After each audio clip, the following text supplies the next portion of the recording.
Community High School District 100 Board to order. May I have a roll call? Matug? Here.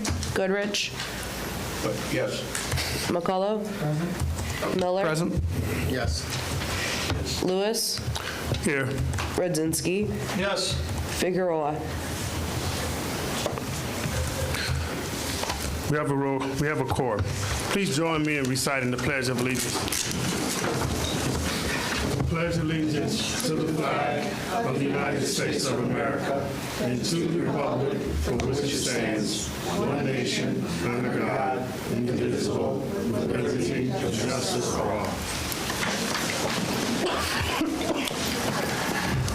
Sam, please read our Fenton mission, beliefs, and Bison Way statements. Fenton mission statement: cultivate successful, passionate, empowered learners through rigor, relevance, and relationships. Fenton belief statement: successful, passionate, empowered learners thrive when we provide a safe, caring, and welcoming environment. Diversity, equity, and inclusion unify our community. School and home collaborate as one. We champion innovative teaching and engage learning with state-of-the-art facilities. We infuse social-emotional learning into academics and culture. We prepare students to fulfill their civic responsibility. We immerse students in authentic life experiences. The Bison Way. Students and adults at Fenton High School create a safe, caring, empathetic environment where we believe in each other, respect diversity, communicate openly, grow together, and hold each other to high expectations to become the leaders and innovators of the future. Next item is recognitions. Kate? All right, good evening. So our school year is officially over. We had graduation on Thursday of last week and our last day of school on Friday, but we are not done recognizing our outstanding students. So first I'd like to invite up the members of the FCCLA and their sponsors to join us.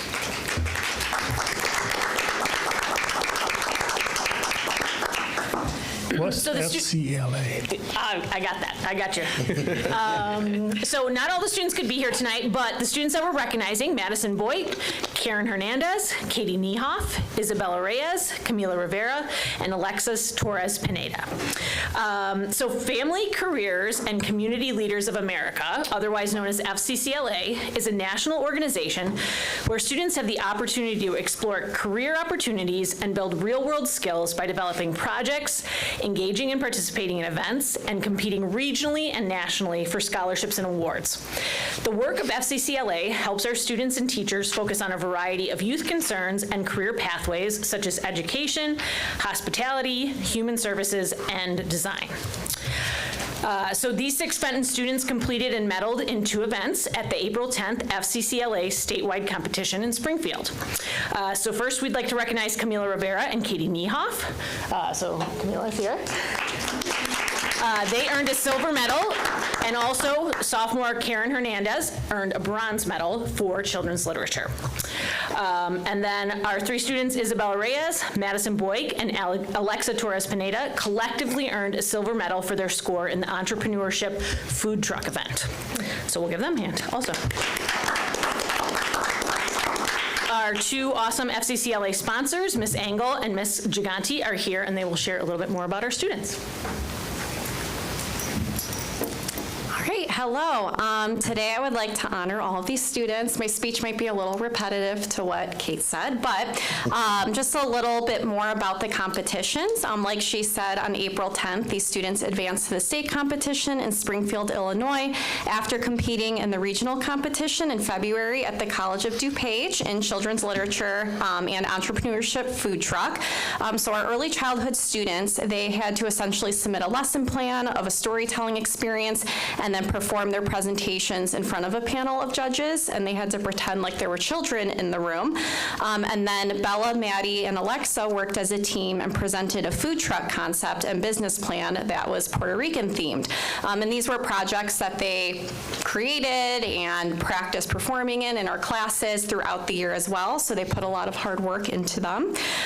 In combination with the regional and state competitions, these ladies were awarded with bronze and silver medals, some some gold medal scorings as well at regionals.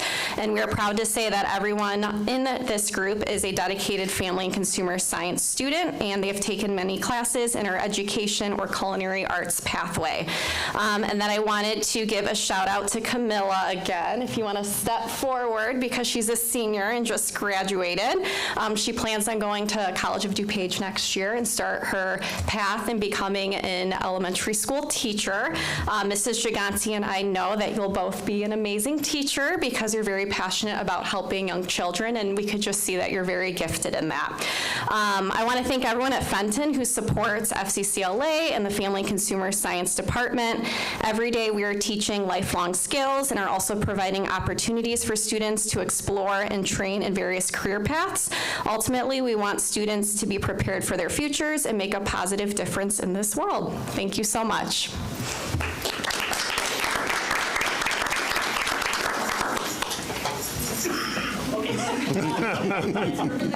Then we'll go over to the back to have a picture report. Yeah.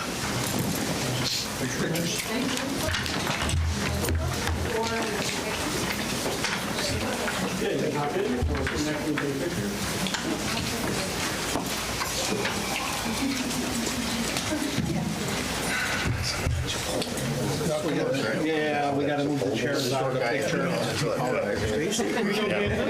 you gotta get down front.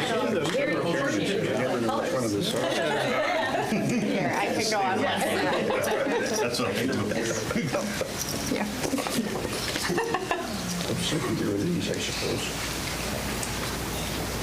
Here we go. Mr. Reed, can you come forward? Get you out of light. Dr. Dunn, come forward and that way.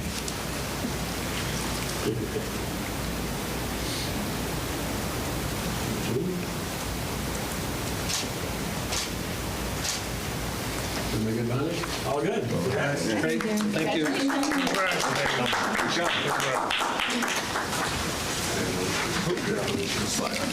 This is every meeting. Thankfully, right? No, it's a good thing. It's a good part of it. Yes. Most definitely. All right, our second recognition, I'd like to invite Nicholas Ohanian to join me at the podium.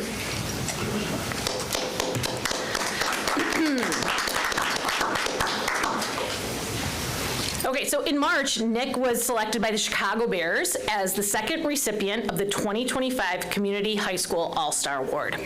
This Chicago Bears program, which was co-sponsored by Athletico Physical Therapy, highlights 9 high school football players throughout Illinois who are making a positive impact in their community and school. A representative from the Chicago Bears came to Fenton and surprised Nick with a Chicago Bears backpack that is not available in stores and an official NFL football hand-painted with his name on it, which you can see right up there, with the words, "For demonstrating excellence in service to the community." Nick also received $500 to donate to a charity of his choice. So he was selected for his leadership on the football team, which this year our football team finished 6-3 and competed in the playoffs for the first time since 2013. And Nick was a crucial part of that team. On top of that, Nick was also qualified for this award because of his academic prowess. He had graduated with 3.8 GPA, member of National Honor Society.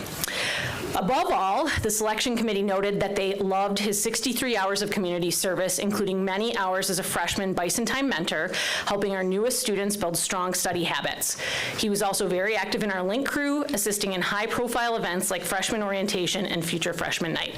I have to say, if you were ever at an event for Fenton, Nick was there and he was helping out, right? His face is familiar and just an outstanding student. The Bears said Nick leads the way in ways that often goes unnoticed, like volunteering to clean concession stands after he'd spend all night competing on the field. It's just the type of guy he is. A fun fact, when the Chicago Bears created this program in 2020, the very first recipient was a Fenton grad, so we have a long history with the Bears. And finally, as you all know, community service is a graduation requirement here at Fenton, and our National Honor Society requires even more. I think this is something that really makes our school special because we form authentic bonds with our communities and our students develop genuine kindness, and I think Nick is a perfect example of this. So we're excited to recognize him, and Nick, would you like to address the board? Okay, awesome. Hello. Good evening, everyone. I just want to say thank you to the Chicago Bears and Athletical Physical Therapy for selecting me to be a 2025 Community High School All-Star. No one at Fenton volunteers with the hope of receiving any sort of recognition or gain. Wearing the blue and orange is a privilege the residents of Bensonville and Wooddale provide me. It's also my duty to return the kindness and provide for others in the community who are chasing their dreams or in need of support. I want to thank my coaches and teachers for the mentorship that led to this humbling recognition. But I'm not the only one who learned these lessons. The Fenton football program and our entire student body is full of selfless students that are just as deserving of this award. When we put on our helmets, it takes 11 of us to succeed. When we take them off, we're still living as a team. If I had to guess, it's probably because of the inherent qualities I got from my parents that caught the attention of the Chicago Bears. Compassion for others, humility, leading by example, and not hesitating to help others. These are all things my parents taught me, and this award honors them as just as much as it honors me. Thank you.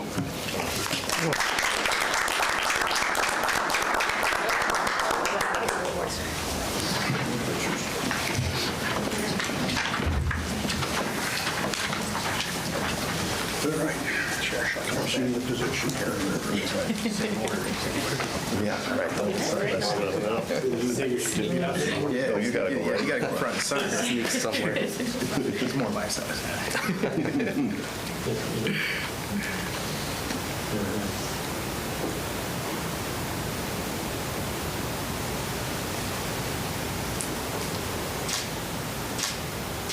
All right, congrats. Good job. See you. All right. Hope to see you this summer somewhere. Thank you. Good job. Thank you. Good job.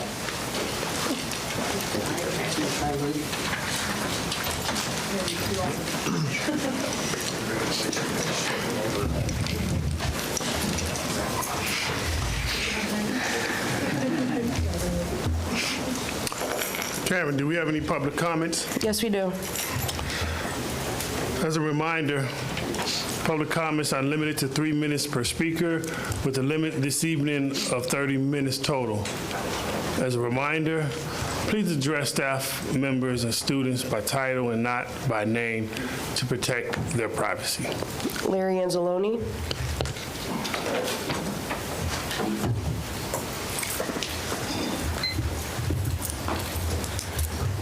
Good evening. My name is Larry Anzalone. I've been a resident here since '92. I believe it's like 33 years. Both of my boys graduated here. I'm going to hand out this information to each of the board members. I did this 4 years ago. If you would like to contact me for any reason at any time, please do.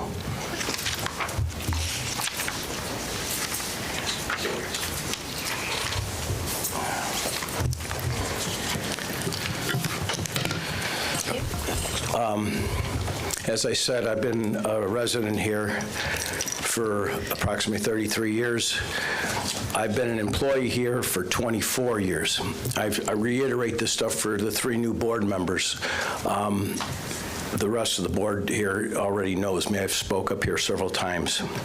Anyway, the reason why I come up here to the board meetings is I know I only have 3 minutes. Obviously, you told me one time at one of these speeches that it's actually 5, but anyway, I just keep trying to convey problems and information here that do not get resolved, and the channels I use here at Fenton don't seem to work. So I was hoping that my elected officials would assist on getting these problems solved. Anyway, with that said, I recently voiced my concerns regarding the lack of inadequate communications between the athletic department and the Department of Grounds and Transportation, which I am a groundsman. I'm the head groundsman here at Fenton High School. I spoke with the athletic director, the assistant athletic director, and the secretary of the athletic department regarding inadequate communication regarding outside sport scheduling. My concerns about the scheduling were dismissed as if they had no merit. I especially conveyed to the athletic department secretary that I needed to receive changes in schedule as soon as possible after she became aware of the changes. I want my current calendar to mirror her current calendar throughout the entire spring season. She indicated that that would be too much effort on her part.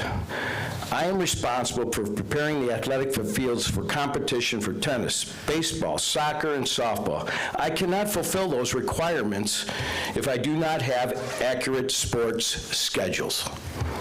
I need to have this knowledge of current schedules, games, rescheduled games, especially additional scheduled games. I am also responsible for maintaining this 40-acre campus here. That includes garbage pickup, grass cutting, and whatever else is needed outside. I cannot do this if I need to know this so that I can do this job, but preparing for an athletic competition is priority before everything else. Our kids come first. So I need to adjust my day. This came into play this past Tuesday after Memorial Day holiday weekend, as I was not notified the game and only became aware of it after my coworker told me that there was a softball game scheduled that he was told about on Friday by the softball coach. Had Rodney not come to work, my coworker, I would have jumped on and I would not have known about this regional baseball game. Now, I don't know if you guys realize, but regional is a very important thing. It's IHSA scheduled.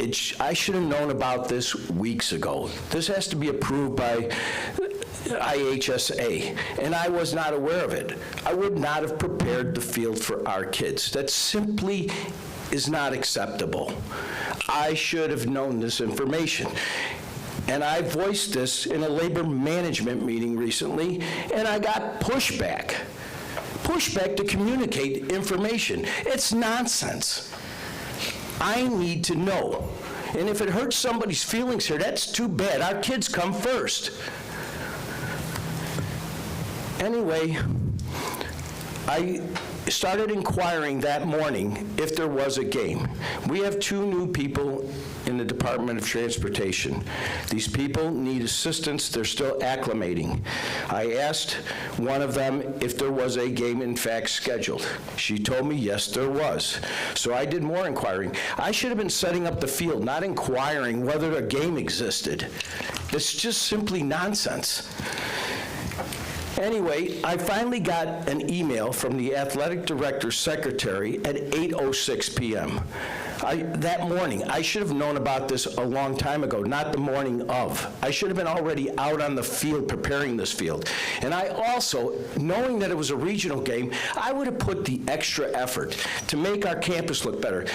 Maybe do some extra grooming of the field. I would have been doing this process for the last 3 weeks, preparing for this regional game. And instead, I'm thinking that our entire spring sports season is over with, and here I am with a surprise. It's just simply unacceptable. I don't know how to solve this problem, but if we're failing to just willing to communicate, we have serious problems here, very serious problems. And I can't help but wonder if this is something personal with me, that they refuse to, they would rather suffer the collateral damage of our students just to make my job more difficult. There are people in our administration that cannot stand me, and I believe that they would do this at the expense of our children. And that just disgusts me.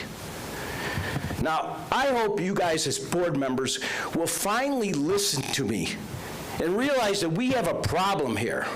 If we don't even have communications, we have serious problems here. I've been before this board numerous times. And all I suffer, and I mentioned this last time, that I get retaliated against. Our kids come first, simply as that. If we're not all on the same page, and you need to find a different job. Thank you.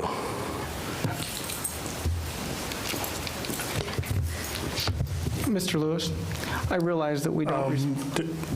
There's still public comment. Hold on a minute. Is that it?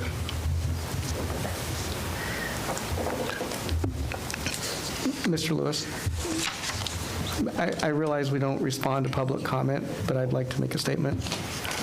We don't respond to public comment. I won't be responding to the public comment. I'd just like to make a statement. And In what capacity and what subject I'd just matter? like to say in general, generically, that I appreciate the voices of all of those who make public comment. Thank you. Thank you.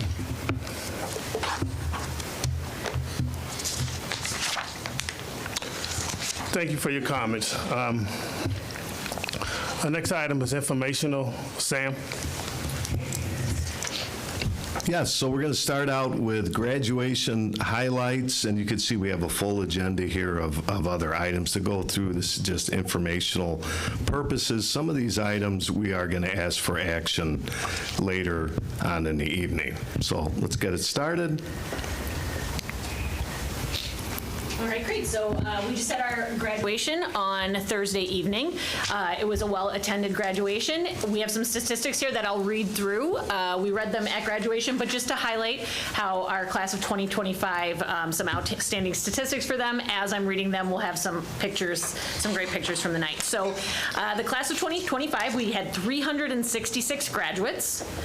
24 of those graduates were recognized as Illinois State Scholars, which means that they were in the top 10% of graduating seniors in the state based on their SAT scores and also their GPAs. We had 50 members of the National Honor Society. 65 of this class of 2025 earned the seal of biliteracy.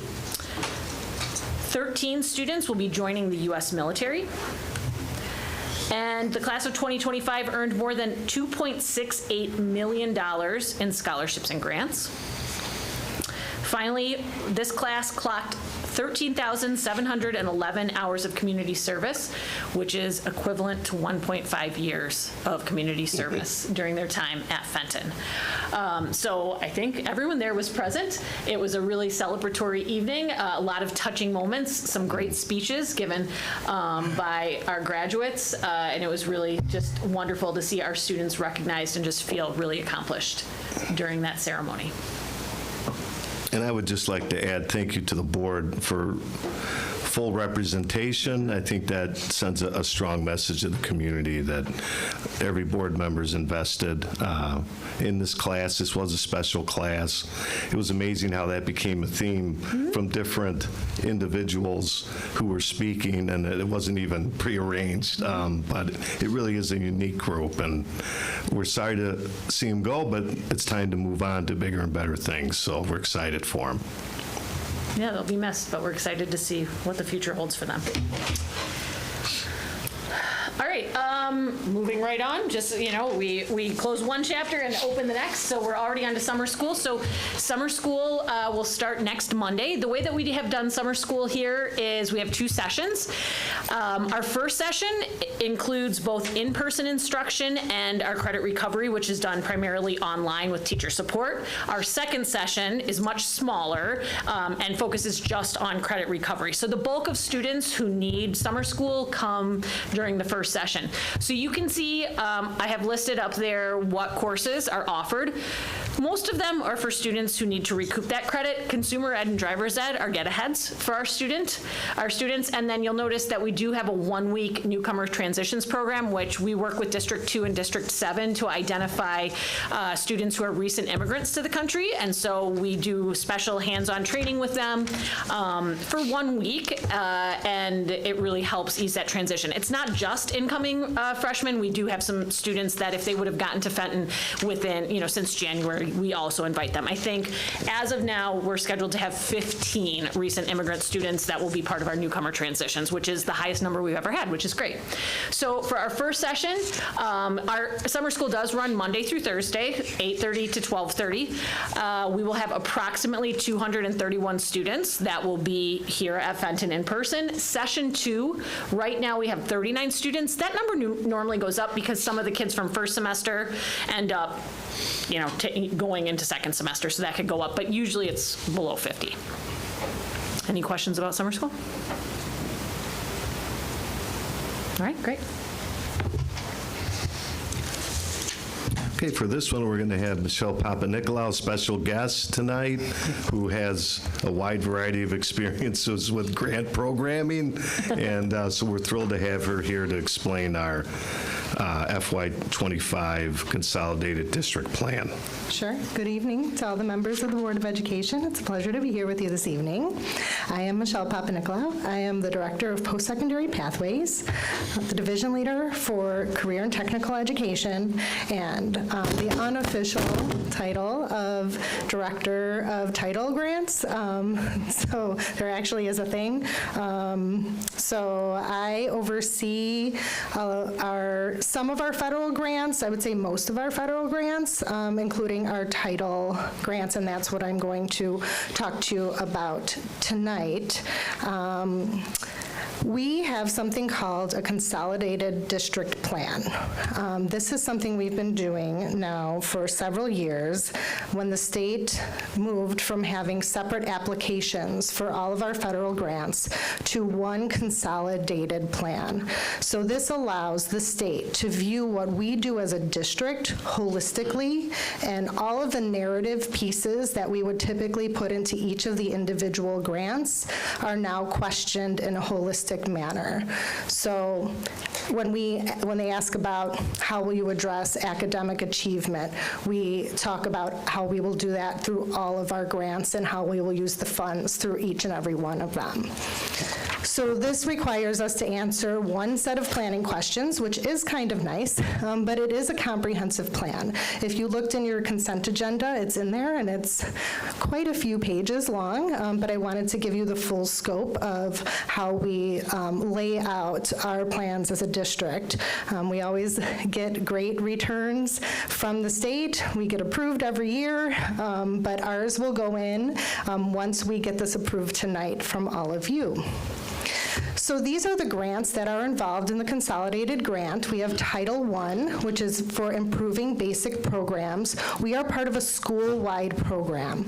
So what that means is at least 40% of our students come from low-income households, and that allows us the opportunity to not only do targeted intervention with the funding that we get, but to use funding across the entire school. So whether it's a student from a low socioeconomic status or not, all students benefit.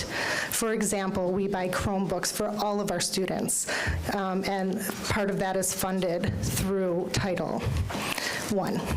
Then we have Title II, which is, I call it the professional development grant, but there's a little bit more to it, but it simply is focused on preparing, training, recruiting high-quality teachers, principals, and other school leaders.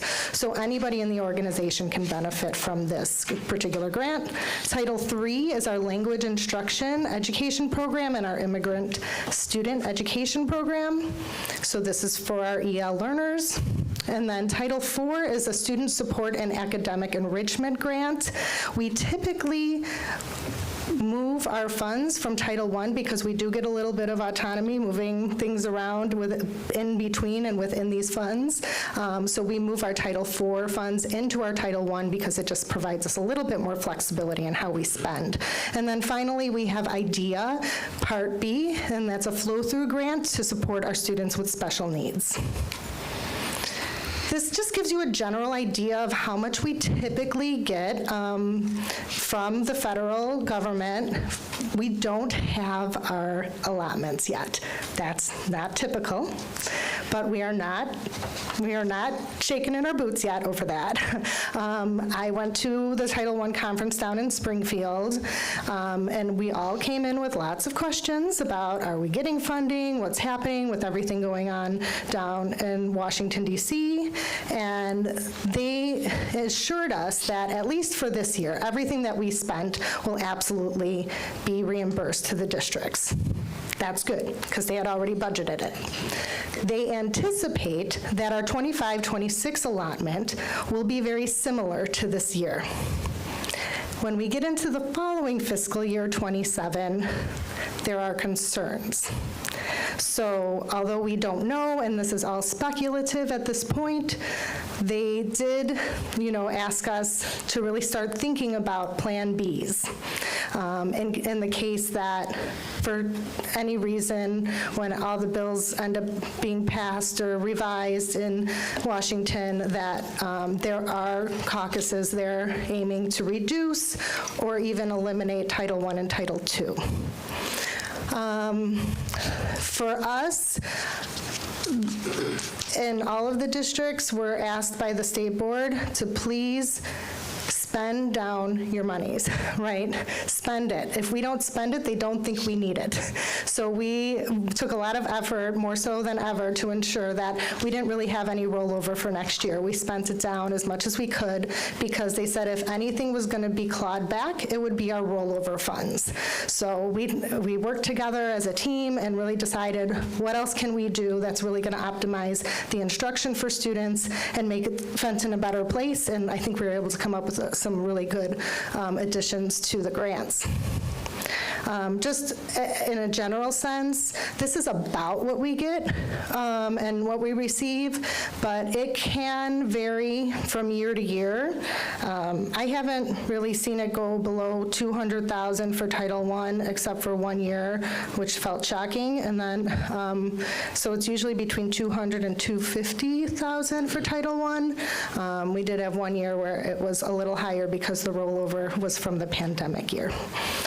And then Title II, III, Title IV, they've all been around the same.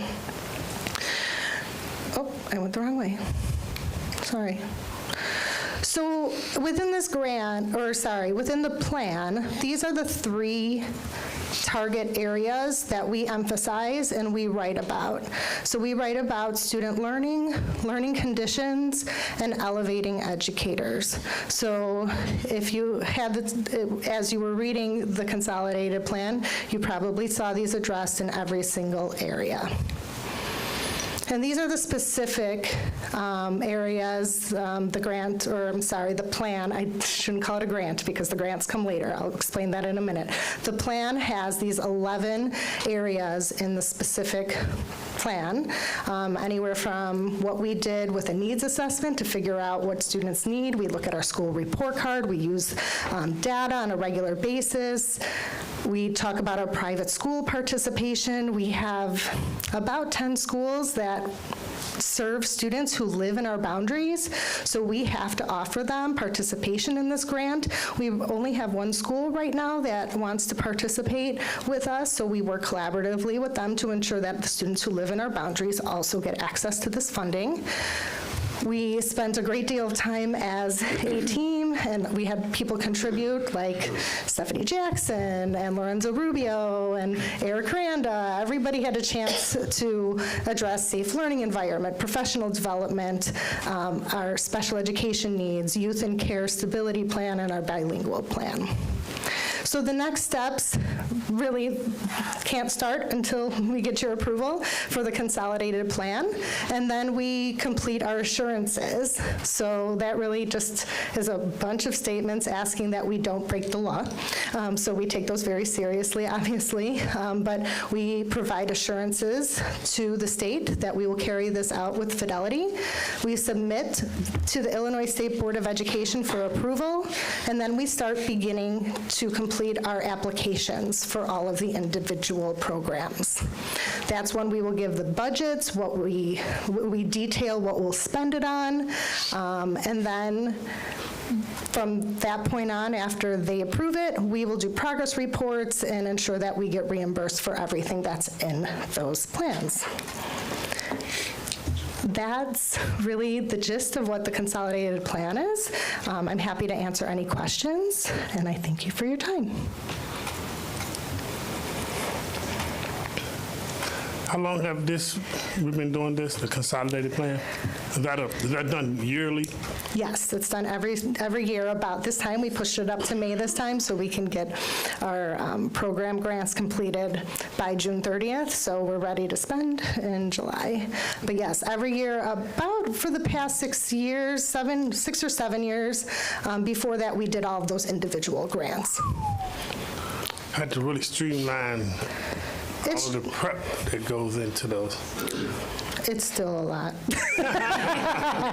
No, What I think is good though, because like in my prior role, I was in charge of the EL grant, and you would really work more, even in a small district like ours, a one school district, you would work kind of in isolation. And so this really, I think it's healthy because it really causes you to make sure that you're talking and not overlapping, or, it really is a much better system. It's a tremendous amount of work, but it forces the collaboration. If you do it the right way, I'm sure there's schools that don't do it the right way, but like we literally sit in rooms together and talk through this and look at data, and it's an ongoing process, but it's much better like this, I think. yeah, Kate, I appreciate that. That's exactly right. Yeah. We're able to split certain items among different grants. We're able to what we call blend and braid our grants. So we really try to optimize everything Yeah. we spend. Definitely more optimization. Thanks. Okay. Thank you, Michelle. Appreciate your time. Yes. Thank you. Okay, these are the actual Board of Education meeting dates. I think, did we put one in their folder?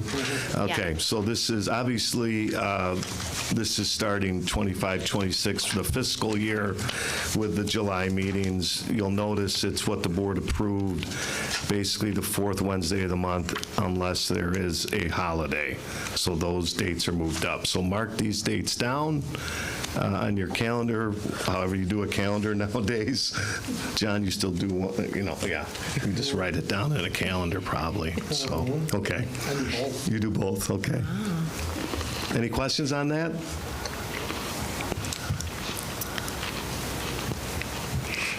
Okay, certified tenure acknowledgement, Jose.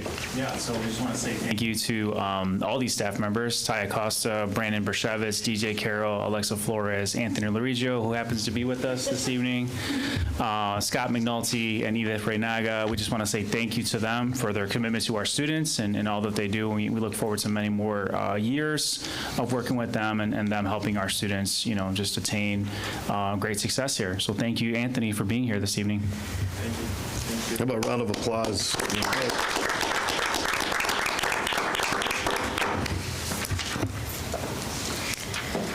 Jose?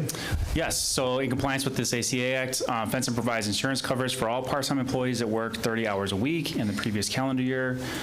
So this past year, we had 7 individuals that qualified for insurance, and 5 of them opted yes.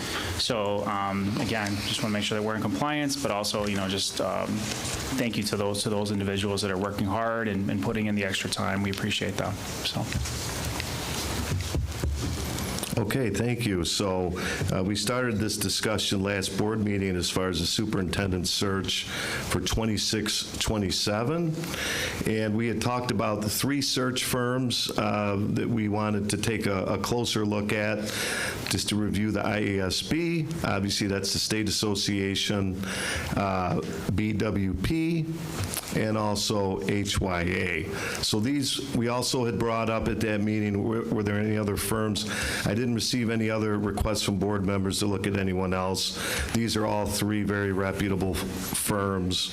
And so what I'd like to do here tonight is just ask the board, under President Lewis' direction here, of course, is we're looking for 2 representatives from the board. So what would you actually be doing? Well, sometime in June, what we'd like to do is bring these 3 groups in, have them present to the 2 representatives from the board. We would create a rubric, obviously some questions, and listen to all 3. And then hopefully from the 2 reps have a recommendation on which search firm that we would like to bring to the board for, in essence, approval. That would actually occur at the June board meeting.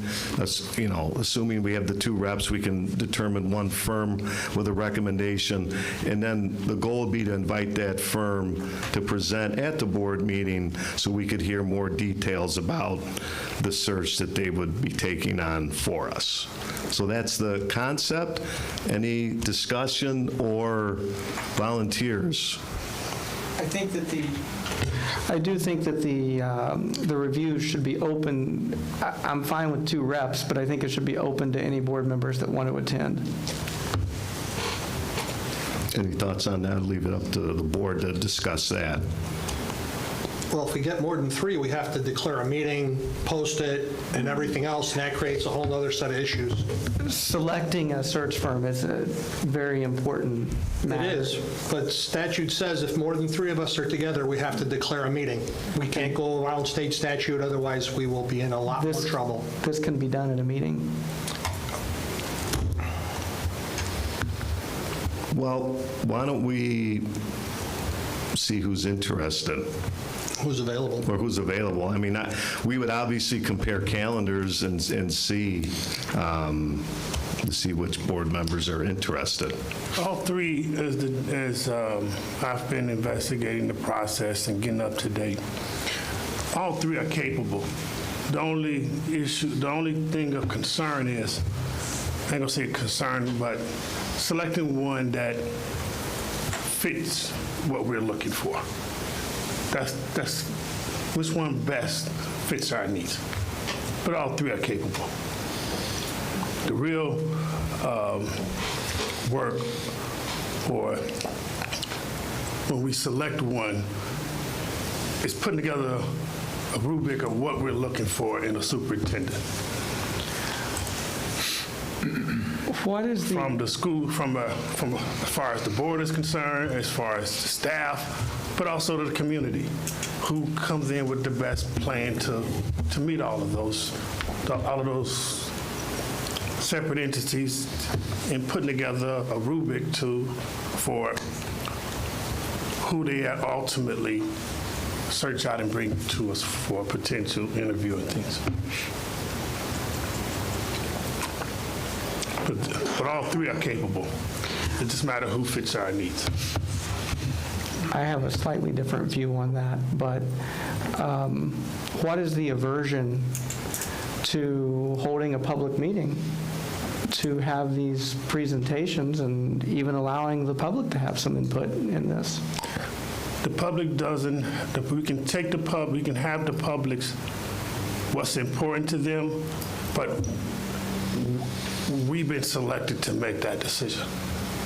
We've been elected to make that decision, to be honest and frank. Okay. And the reason why we do 2 is what John stated, is that we have different procedures when it gets to be more than just 2 of us. Right, and so doing this with 2 or fewer is creating a situation where there's not a public record of what we're doing, and I don't think that's a good way to build trust with the community.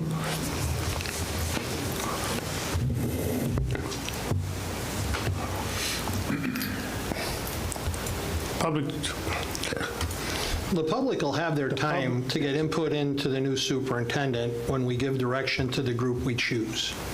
It's our job to choose the group. We've been elected. Historically, we've always done a panel of 2, so we're in compliance with the Open Meetings Act. We're on a deadline because we need to get things done and get things moving so we can get people in place before this year is over. First off, how many people are available and want to do this? I can't be here. I have a full-time job. I have a flexibility to do it, whether it's during the day or How many people want to be here? I mean, I have the flexibility to be able to do so. I don't. I do as well. Typically, well, I don't know. In the past, we would do it during the school day. It was how we've done something, not look for a superintendent, but had 2 board representatives sort of represent the board. Typically, that would be during the regular day. I mean, nothing says we can't post a special meeting. It just, we have to meet the 72-hour window and do the posting. Do we still have to post in the paper for a special meeting, or did that get waived? No, we don't have to do that anymore. So, I mean, if we get more than 2 people that want to do it, I mean, I'm not opposed to that by no means. We just got to make sure we comply with all the requirements of a meeting and the minutes and so on and so forth. You know, it's just historically, it's been during the year and only a couple of people have been available. If more people are available, it's the summer. I don't have a problem with that. You know, it's our job to pick to pick from these 3. And if more people want to sit in on it, as long as we don't violate the Open Meetings Act, I don't have a problem with that. It adds extra steps and extra timing and coordination, which is not insurmountable by no means.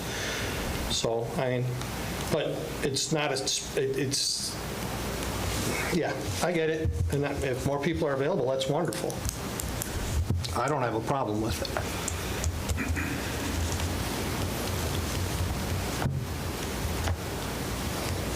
Who wants to sit in on these meetings? It depends for me, it depends on what time in June. I'm kind of tied up until the 15th. And June meeting is?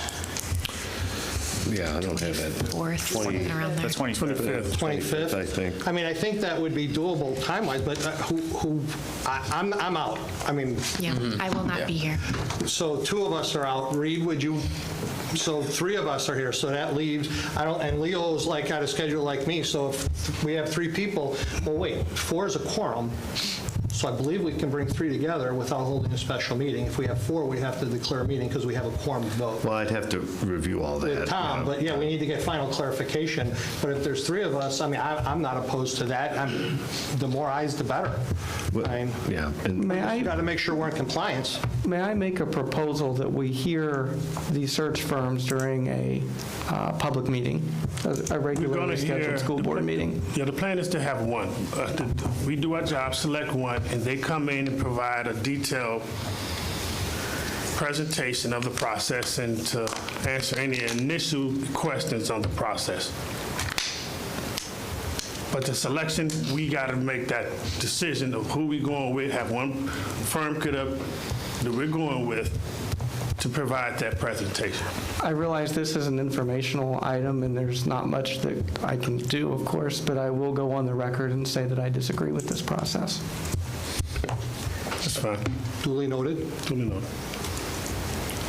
Well, can we get back to who I'm available. who was I'm interested? tentative, 15th and later. in Okay, June. so after the 15th, you're possibly, so if it's before the 15th, you're not available? Then it can be, I will participate. yes. Okay, Chris will be involved. Well, I can't remember, what was Reed? Reed was no. Reed was Okay, also. no. I don't know. Leo basically said,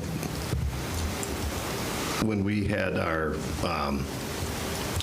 bi-weekly meeting with the leadership team, he wasn't necessarily, maybe you could speak for him, he wasn't necessarily going to be involved. So He was not available. So we have 2 available, maybe a 3rd, depending on when this takes place. So we can maybe have 3, but let's go on 2 then, right, in case. Okay.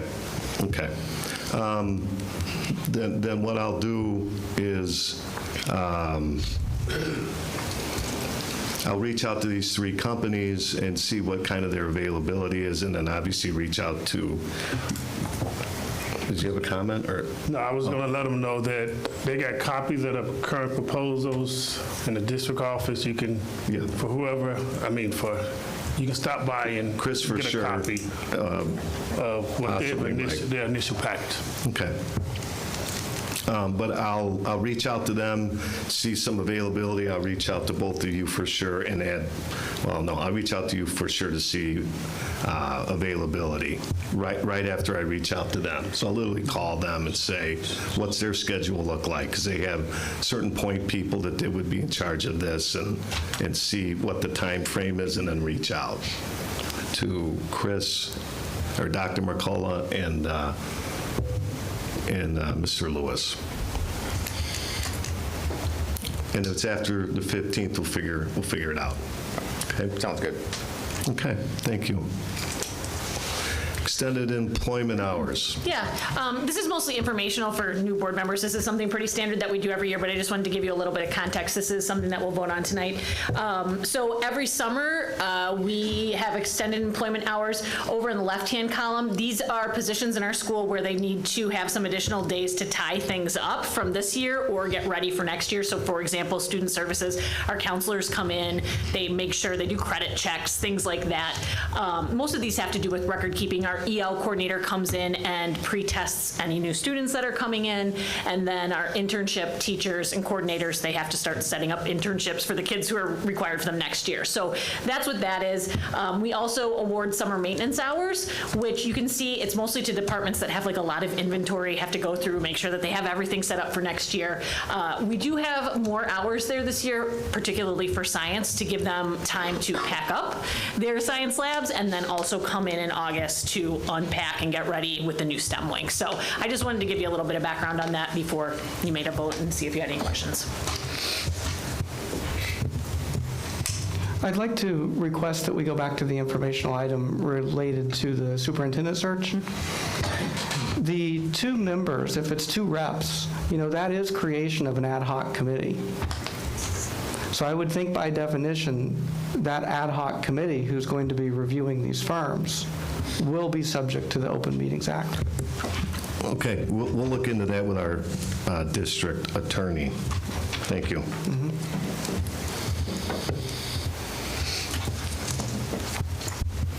Okay, Bruce, are you awake over there? You ready? Okay, come on. Ready, alert, and ready to go. Yeah, okay. Okay, this asbestos bid proposal, again, this will be an action item for later this evening.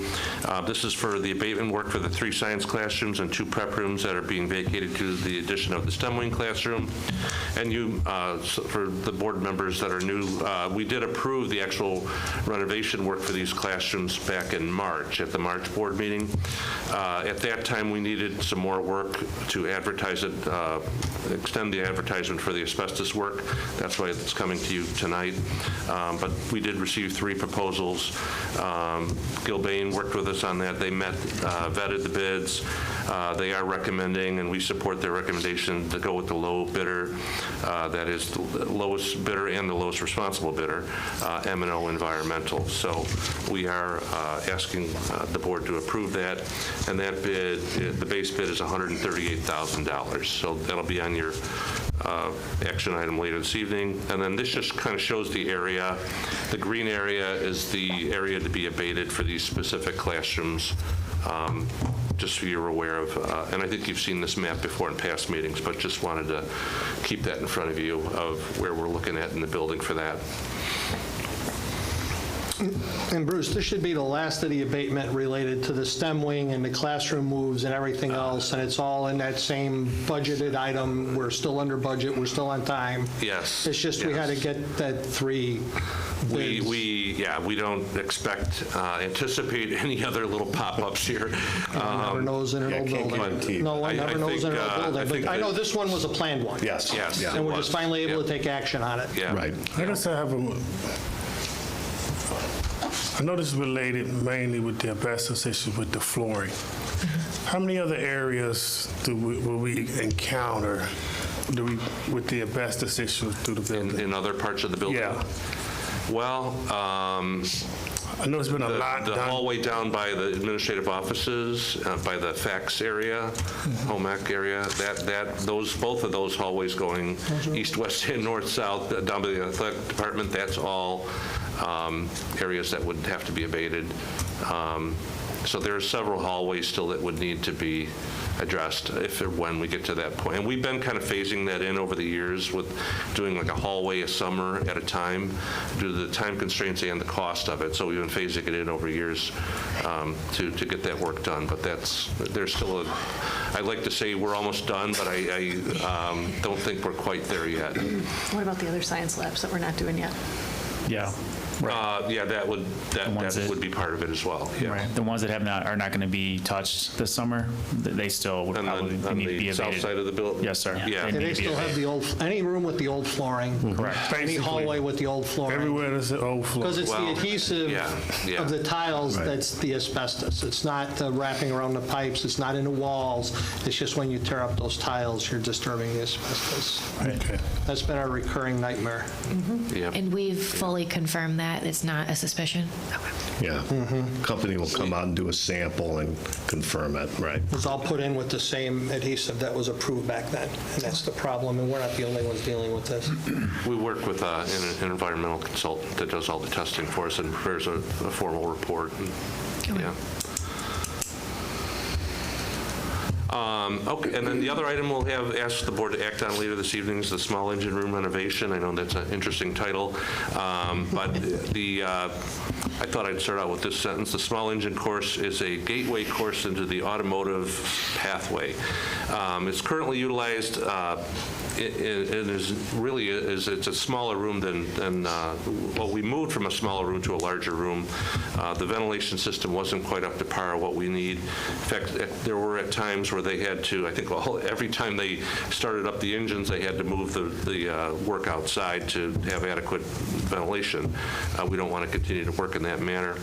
We worked with our architects to develop a plan and a drawing and a design, and worked with their engineers as well to achieve a plan to put this system in. What we're proposing is to work with our current contractors that are on site now. It would be about 9 contractors, from demo work to electricians to flooring, the whole shot, not flooring, but ceiling work, I should say. And that would include change orders to the existing contract. So as long as we're within 20% of those contracts, we can add work to their current project. Current contract. So we think that was the most efficient way and competitive way, with utilizing contractors that are already on site to get this work done and to get it done in the time frame that we needed done in. So the change order would be for $103,799, and there is a change order number 3 that's attached from Gilbane that would reflect the changes. And then the contractors with their current amounts that would change their contract is listed on there as well. Any questions on? Yes, Bruce? yes, Reed. Yeah, Yes. Reed. I don't normally ask this kind of question, but for this project, are these guys getting everything they need? Is there anything else that, on their wish list that might help them improve this area? While we're touching the room, makes sense.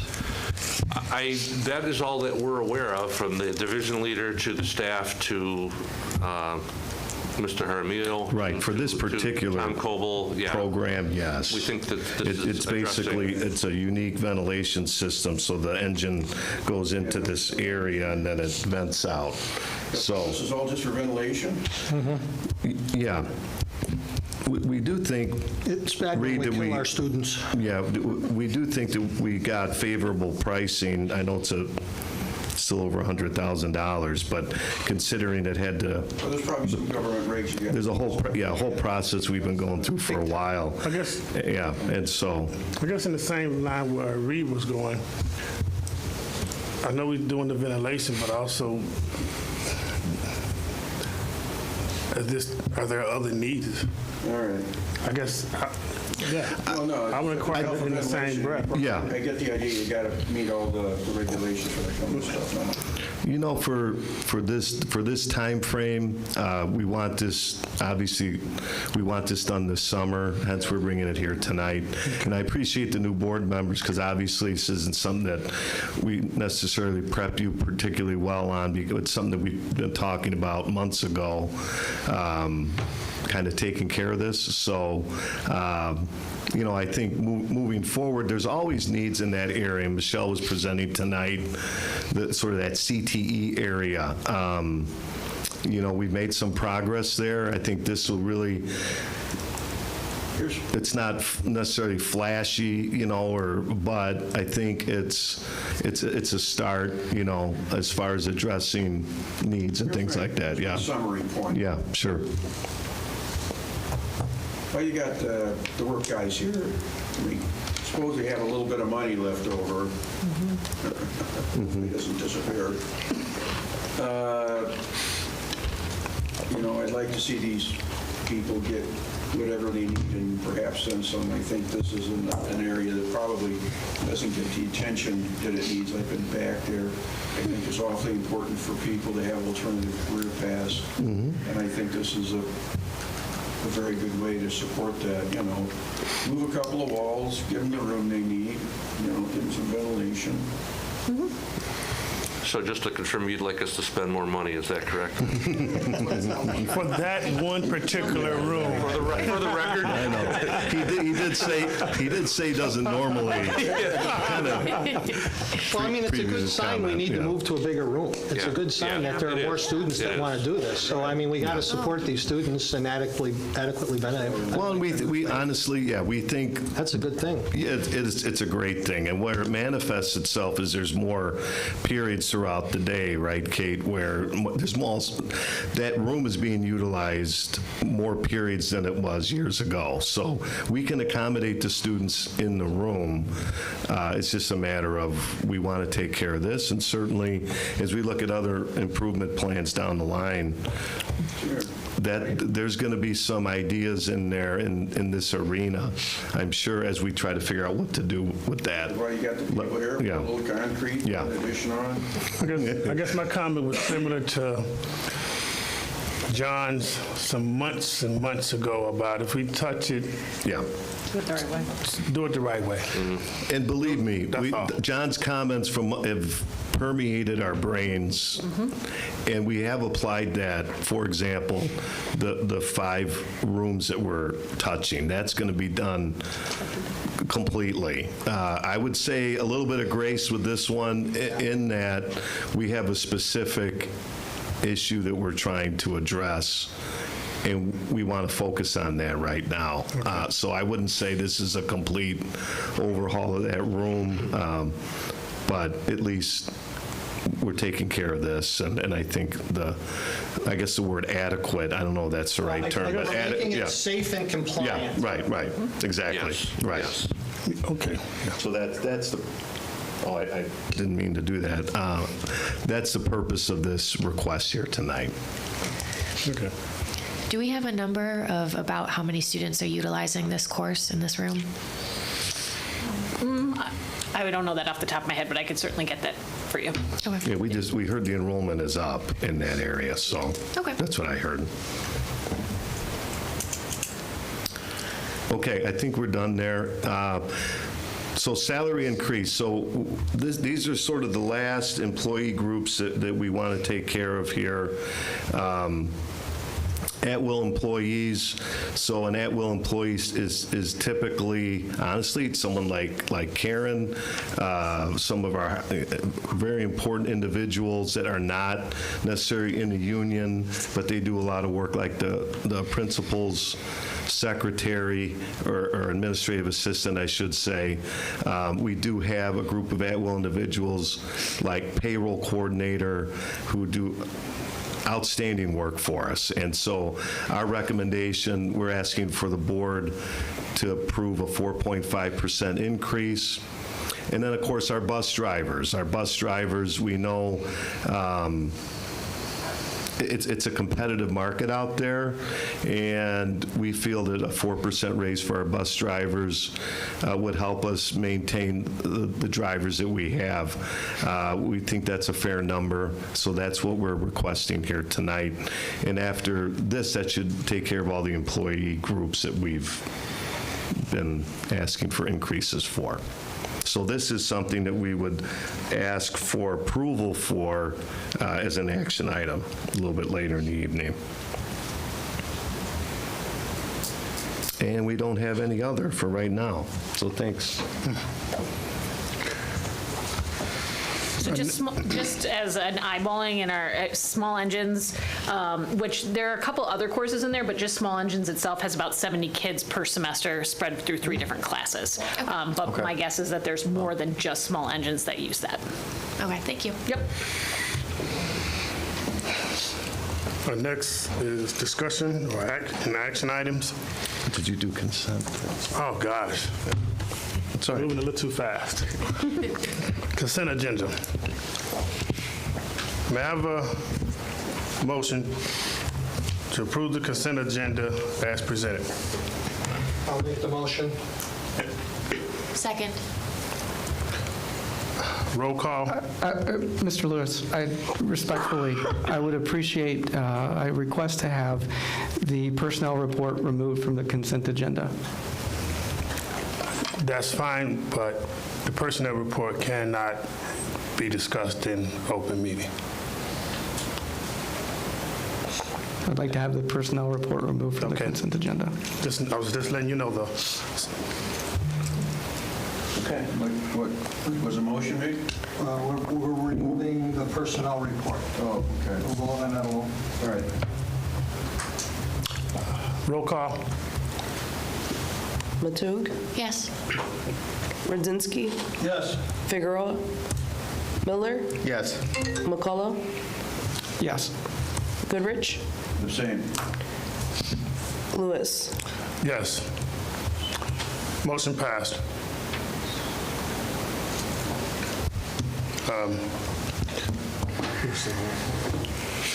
General report. What was your? It was personnel, we got to address now. Yeah, we had to address personnel now. All right. Your question or comment about the personnel? What, you need a motion to approve the personnel report first. May I have a motion to approve the personnel report as presented? I'll make the motion. And a second. Second. Okay, I'd like to move to divide the personnel report based on contract and summer employment. So essentially, what I'm asking to do is take the, let's see, 1, 2, 3, 4, 5, 6, 7, 8 contracts and vote on them individually, and then vote on the May 2025 personnel report independently as well. So there would be 9 motions.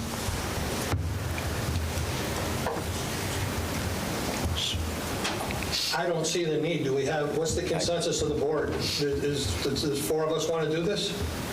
I don't see the, what would be the, I guess before, what's the reasoning for that, your request to have them done separately like that? Would be my inquiry.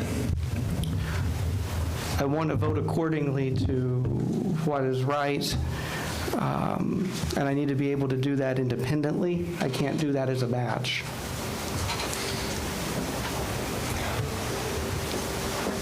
Could you just repeat your request? Sure, I'd like to, my motion, or I'd like to move to divide the personnel report so that when we vote on these, we're voting on individual contracts as opposed to voting on a batch of individuals. But I think you said 8, Jose, I know I had the list in front of me. I could get it, obviously. 8. 1 and 9 is what he said. Yeah, because we also have to include the May 2025 personnel report, which includes summer employment. Okay, so the personnel report separately from each contract. That's your request? Right. I have no issue with leaving the summer group together. That's the May 2025 personnel report. But then within it, but then there's the 1, 2, 3, 4, 5, 6, 7, 8 individuals who we're voting on contracts for as well for the following school year. My fear with breaking them up like that is there opens up the opportunity to have bias for each individual one. I would prefer to vote on them as a whole. That's what I. What's that? That's what I as well. Vote on all the contracts as once. Yeah, okay. Go ahead. You vote them as a whole? Yeah, the personnel report as a whole. Yeah. All right, so where we at? Roll call. We're voting on the report as a whole. As a whole?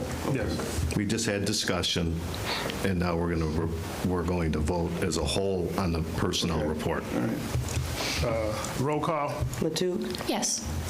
Radzinski, Yes. Miller, Yes. McCullough, Nay.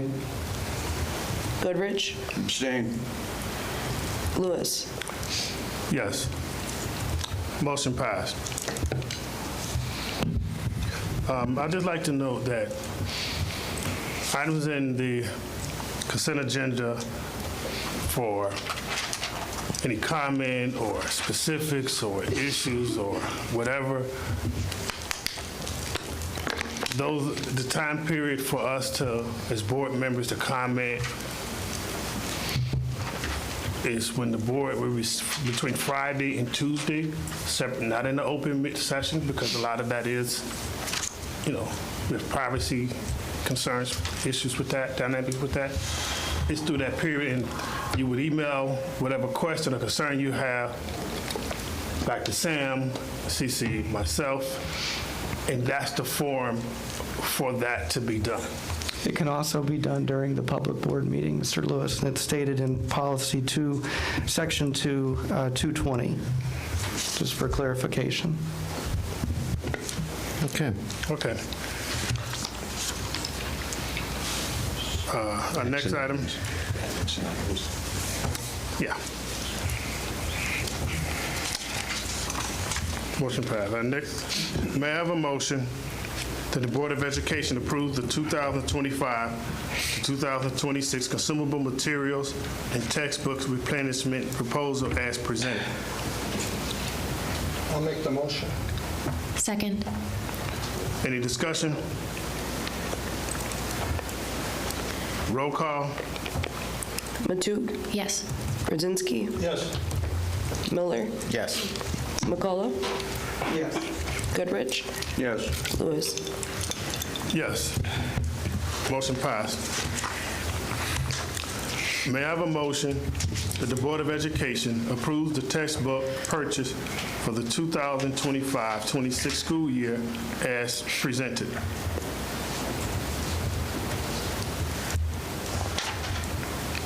Motion. Second. Any discussion? Roll call. Matug, Yes. Brzezinski, Yes. Miller, Yes. McCullough, Yes.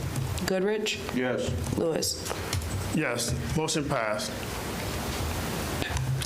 May I have a motion that the Board of Education authorizes administration to utilize the requested 2025 anticipated summer curriculum hours as presented?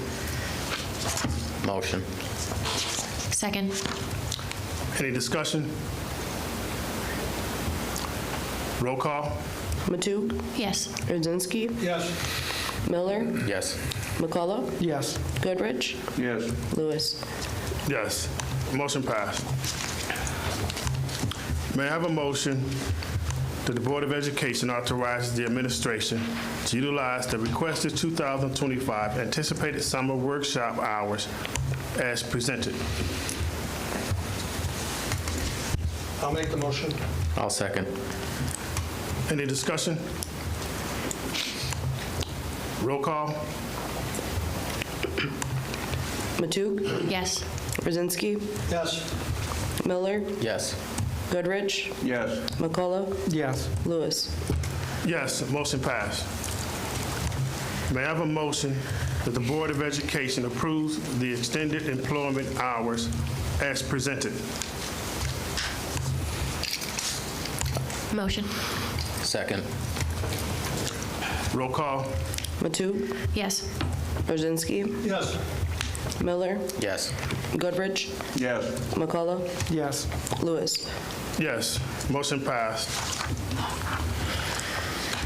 May I have a motion that the Board of Education, based on the bids received for bid release 3, recommend awarding a contract to M&O Environmental for Fenton High School's abatement work for the base bid amount of $138,000. I'll motion. Second. Any discussion? Roll call. Brzezinski, Yes. Miller, Yes. Goodrich, Yes. McCullough, Yes. Matug, Yes. Lewis. Yes, motion passed. May I have a motion that the Board of Education approve the resolution appointing school treasurer as presented? I'll make the motion. Second.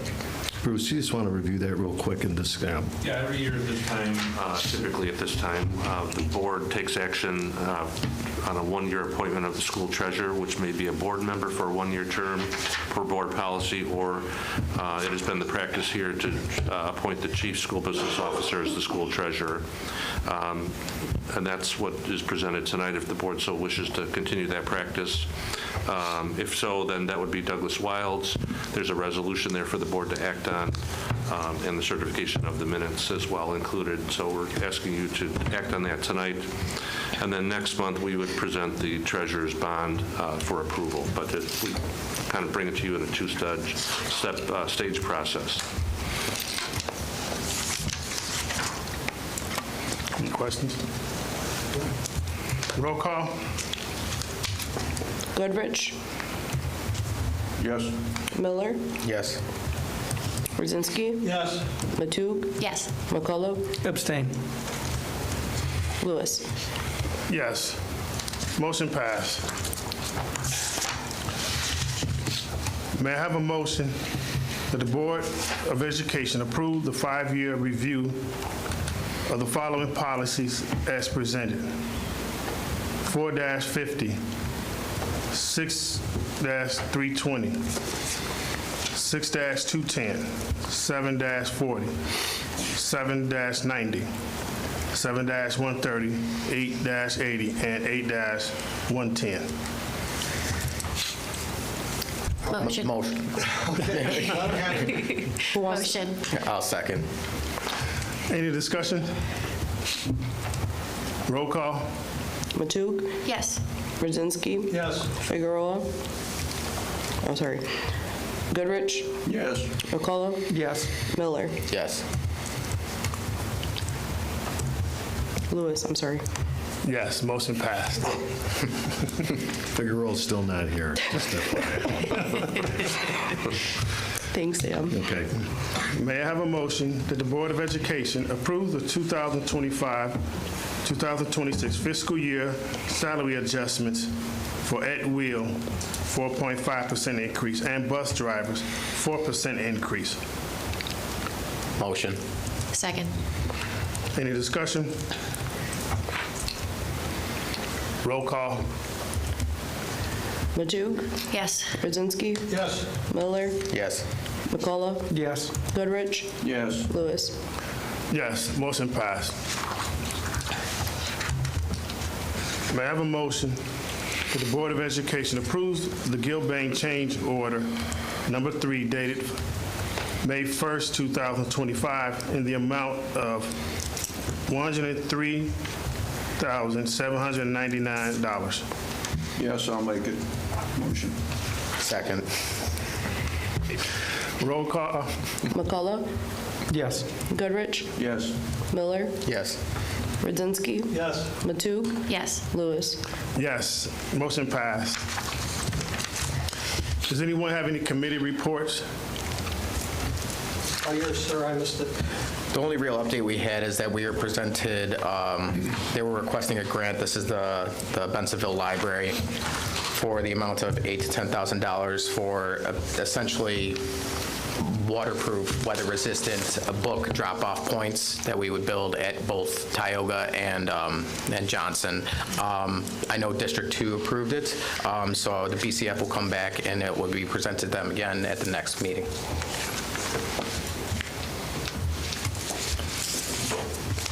For LEND, there is a Right to Play Act that is currently being talked about, basically allowing students that are in sports to play both at club teams and high school teams. As of right now, that is not allowed. You have to choose high school or club. This excludes competitive cheerleading, but all other sports are included. As a coach, I will say that's a lot on a student. But moving on to NEDSEC, we're continuing our discussion about hiring additional administration staff. We have not come to a conclusion on that yet, though.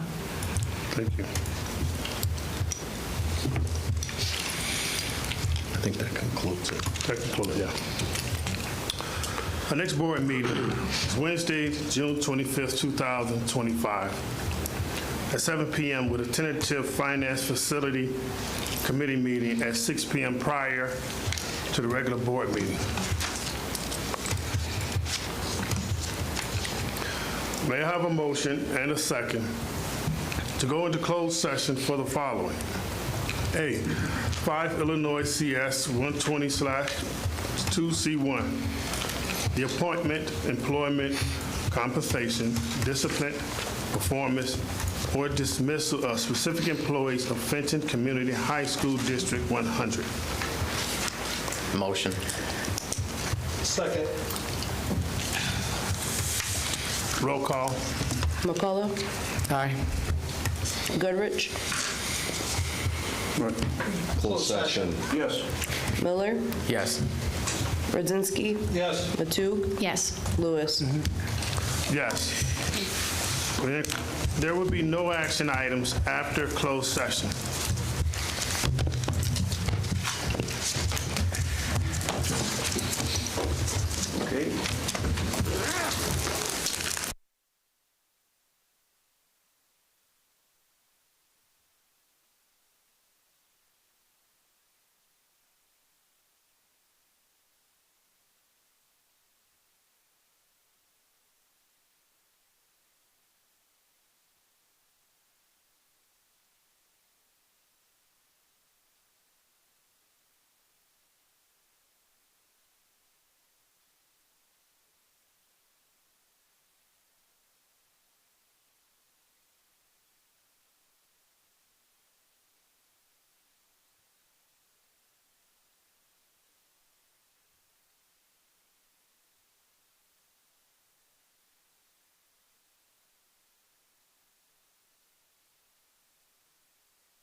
session.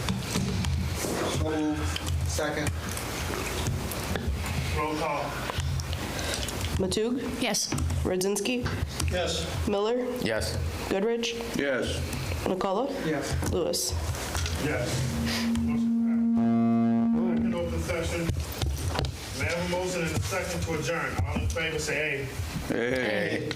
Thank you and good night.